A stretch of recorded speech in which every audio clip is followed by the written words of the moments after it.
Welcome to Beginning Yoga. My name is Kay. Spelled backwards is Yak. Glad to have y'all visiting with me in my living room here. And we're going to do beginning yoga.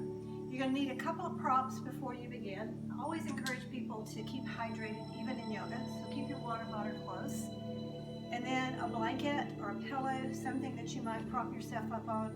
And then I'm not using a strap today, but you can use a stretch strap or you could use a belt. Anything you have around man's old tie, something like that, that'll help you with your stretching. So let's start our practice with just breathing and relaxing. This is always a good one to do right before you go to bed at night. So I'm just going to lay down. I'm going to use my blanket just to cradle my head and making sure that my cervical spine stays in neutral.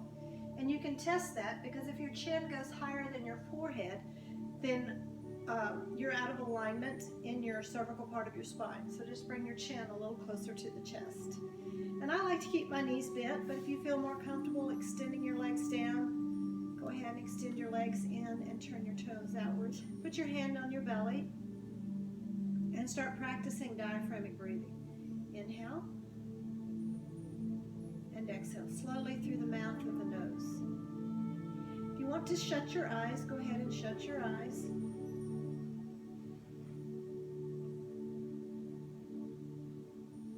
This is the time that we take to just focus on the breath.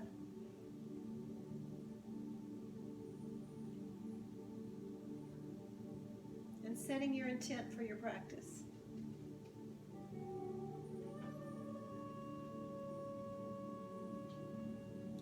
Go ahead now and bring the knees into a bent knee position. Grab behind the kneecap or on your shins and draw your knees to your chest. Give your low back a nice stretch.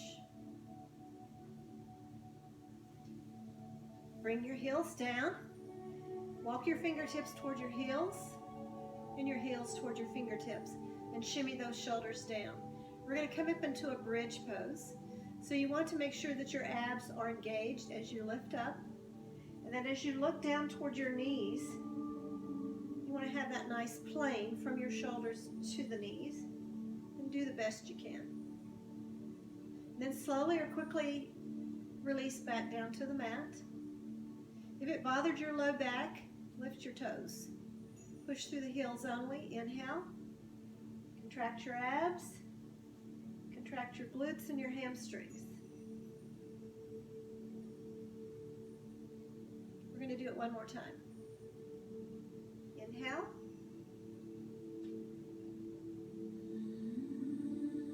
And exhale. Take one of your legs, extend it all the way down towards the end of your mat. Flex your foot as if you were going to try to push the ceiling up with the bottom of your foot. And feel a nice stretch. This is where you could use your strap or your hands behind your hamstrings or your calf. Point and flex the toe for dorsiplantar flexion. Take that ankle, cross it over on top of the thigh of the bent knee. See if you have any sensations at all in the outer hip. If you don't, this is where you can send that strap in behind the opposite leg and draw that knee toward your chest, or you can reach your hands through and pull in. Breathe. This is getting into the outer glutes and opening up the piriformis.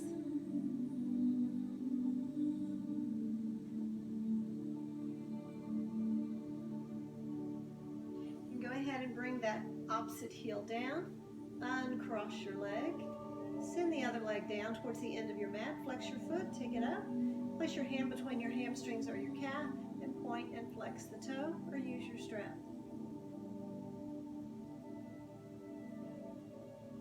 Take the heel now of that extended leg and support it on the bottom of the bent knee and make sure you can wiggle your ankle around so you don't force any discomfort into your ankle. Then go ahead and draw that knee toward your chest. And this is called reclining pigeon.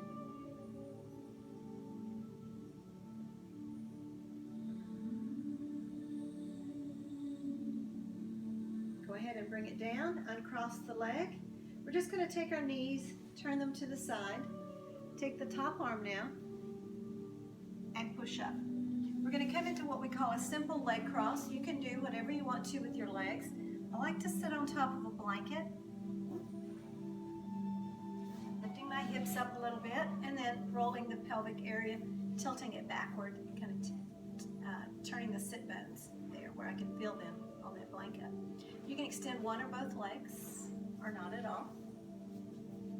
We're going to do some neck stretches. So first of all, let's just take those shoulders up towards your ears, back and down a couple of times, inhaling as you do. And you're just going to feel your shoulder blades sliding down as if you had blue jean pockets on your back. And take those shoulder blades in there. Nice job. Chin tuck, bring your chin back into your face, and then drop your head over to that right shoulder. You can drop your left arm off to the side, walk it out a little bit, increasing the stretch in your neck and your upper traps. Breathe. Bring your head and focus to the center. Return the left hand. Make sure your chin is back in your face, because we never want to rotate or twist the neck if it's not in alignment. And I can drop my right hand to make this a little bit more intense, a stretch on that right hand side. Bring the head to the middle. Your chin now goes to the chest, and slowly roll from one shoulder to the other. Nice and slow. Slow is always better in yoga.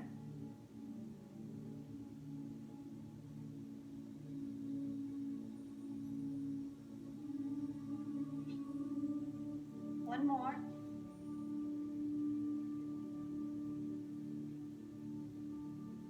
Return your head to the midline, to the center, and slowly draw your eyes up as we get ready to do eagle pose. Eagle pose is stretching the back and the shoulders. So we're just going to take a little stretch here for the pectorals, the chest. And now we're just going to bring the forearms together and press those forearms together and the palms. And then I'll show you a side view. You're going to lift up. And as you lift up, draw your chin toward your chest. Take a nice big breath. And then draw your hands down and bring your head up. Take it into a goalpost. We're going to do another variation to this one. So remember, you're going to return back to the first one. I'm going to take my right arm, cross past the left, push the forearms together, and lift the arms up towards the sky, and drop my chin toward my chest.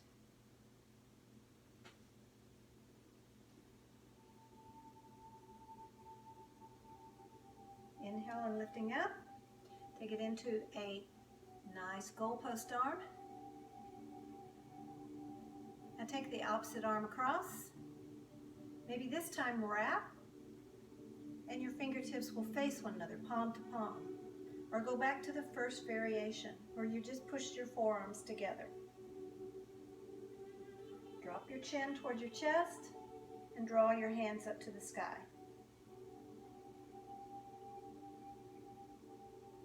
Bring your fingertips down, open into chest expansion, and drop your hands along your side. With a nice lifted sternum and torso, I'm going to take my right hand and just sweep it over to the left. Take my left hand now, place it behind me, real close to my rear, and push myself up nice and tall. Then I'm going to slowly turn my head to the back shoulder or to the front as I rotate and twist. The benefits of a twist is that your inner organs have a lot of trash in them sometimes, and so this helps to squeeze out those inner organs. So it's best not to eat a heavy meal before your yoga class, and then bring it back towards the center. Lift the sternum, nice tall posture, taking the left hand on the outside of the right thigh. Now I take my right arm, press it behind me, real close to my rear, and then slowly, as I'm lifting my spine, I rotate it. Glancing back over your back shoulder or to the front.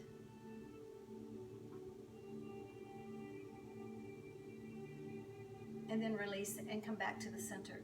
I'm going to show you a side view here.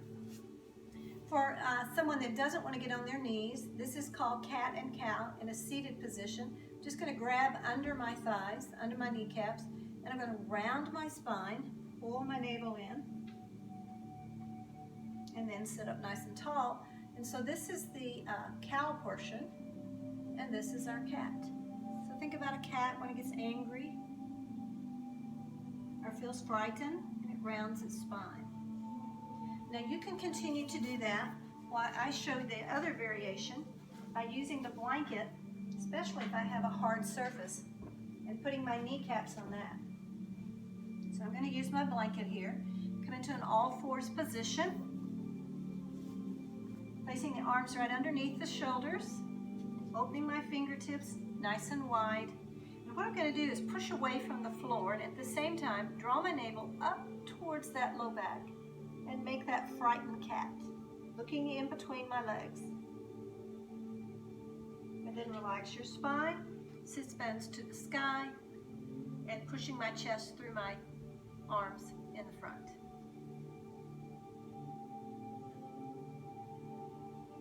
Getting oxygen and getting mobility into our spine right now.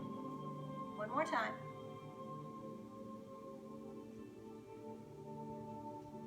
And relax the spine and open up the knees a little bit further and come into our child's pose.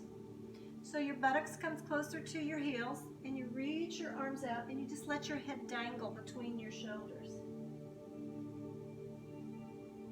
This is the pose I like to just take a break or check in. Sometimes when I'm doing a practice, when I need a break, this is a great one to just take a break in your practice. Now child's pose is a variation for the next pose I'm going to show you, which is a downward facing dog. So if it bothers your wrist, just go back into child's pose.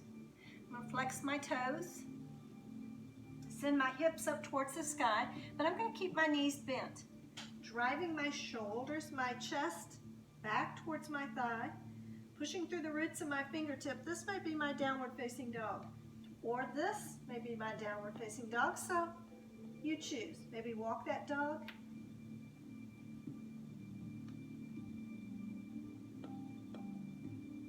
Bring the knees back down. Reach back if you'd like. Bring your right leg forward. Make sure your left knee is behind the hip, so it's not directly under the hip. Your fingertips walk up to the top of your leg. Make sure you've got your abdominals nice and tight so you protect that lower back. And reach the arm up and reach forward.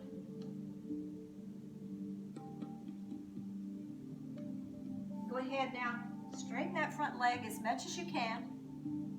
Bring your chest as close as you can toward your thigh, like you're bowing before royalty. Walk your fingertips forward, and one more time. This is called the world's greatest stretch because it's stretching your hip flexors. And we do a lot of sitting, so this stretches that muscle. This time as you go back, walk your fingertips back to the back heel and lift your toe for a nice hamstring and calf stretch. Lower your chest to your comfort level. Walk your hands forward. Come into child's pose or downward facing dog. Remember, knees soft. Back through. Or walk the dog.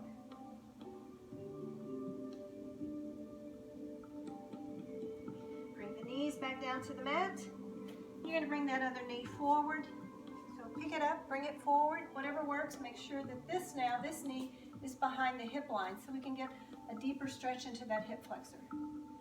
Walk your hands up to your thighs. Extend the arms if you like. It doesn't bother your lower back.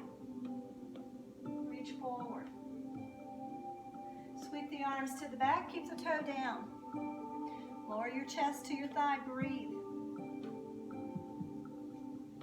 Think about extension. Instead of rounding our spines, extension. Inhale, walk the fingertips forward one more time. World's greatest stretch. Fingertips down. This time we bring the toe up on that extended leg in front.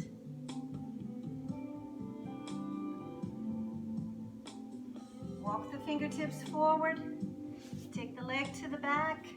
And we're going to come into downward facing dog, or you can join me by just standing up at this time. Walking my hands and my feet closer together. Coming up halfway. Take a nice big inhale, come all the way up. I'm going to move my blanket and make some connection with the earth. So I'm on a mat, and if I have any balance issues, I can feel the wall behind me or a chair beside me as I come in to do our tree pose. Lifting our sternum, ears back over the shoulders, open your palms. This is called mountain pose. Everything is stacked, everything is aligned. Abs are pulling in, squeeze your glutes in the back, and visualize something in front of you. Just keep your vision on one thing that won't move. Lift one heel, turn it to the side. Keep it up there on that ankle if you'd like. You can return it to the ground anytime you want, or slide it up. Breathe.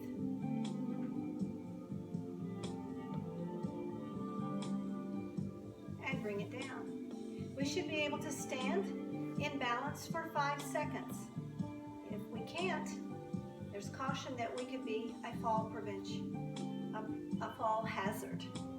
Okay, so let's practice this at home when we can hold on to something or the wall behind us. Lift that opposite heel, turn it to the side if you'd like. You can lift your toes from there, you can stay there. Now your arms are your limbs, like of a tree. That's where it gets its name, tree pose. The closer you put your hands together on the top, and the higher you take them, the more challenging the pose becomes. So feel like you can keep your hands to your heart. Here we go. 5 seconds. 5, 4, 3, 2, and 1. Hands to the side. Nice job. Inhale over your head. Interlace your thumbs together. Sweep over to the right. Keep your left hip down, so don't let the hip raise up. Lateral flexion. This is a stretch we don't do, but it's so important. Inhale up. So through the day, just stretch. Your arms are like a frame on a picture, and your face is the picture. We're coming halfway down now. Go ahead and join me on the mat again.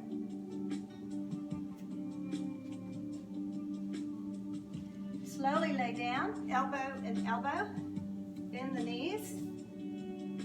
Bring the knees to the chest. Coming into happy baby. We're going to grab behind our kneecaps.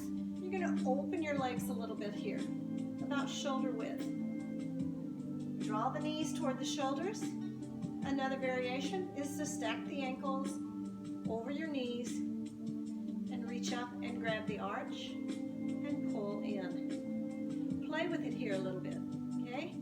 Tilting the tailbone down or up. Rocking side to side.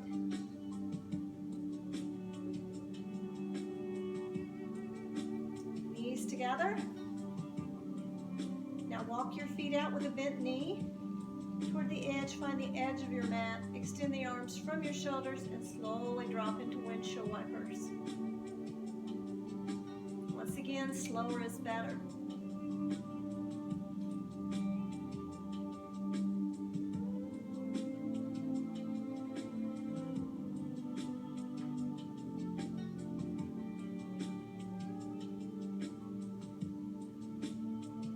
And bring it back to the center.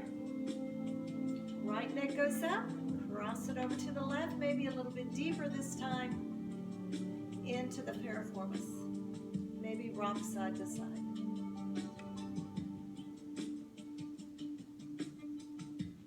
Uncross, other leg up, over, and pull in. Pigeon pose. Maybe rock it this time. Maybe you're a little bit more open.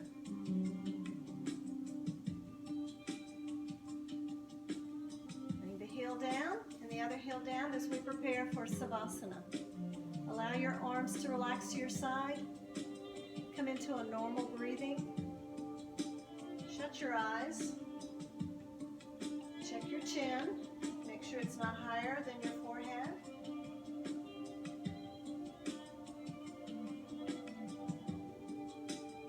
Feel your forehead soften and your eyes soften in the eye sockets.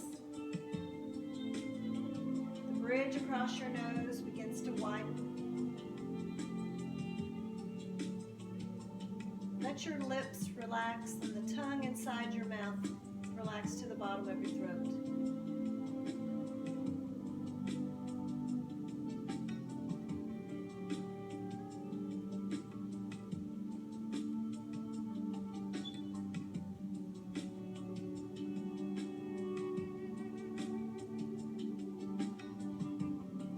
Most important practice and pose you can do in your practice is this one, the Savasana. It's where all the muscles and all the poses are recording the benefits of all the previous poses. It is the most important pose.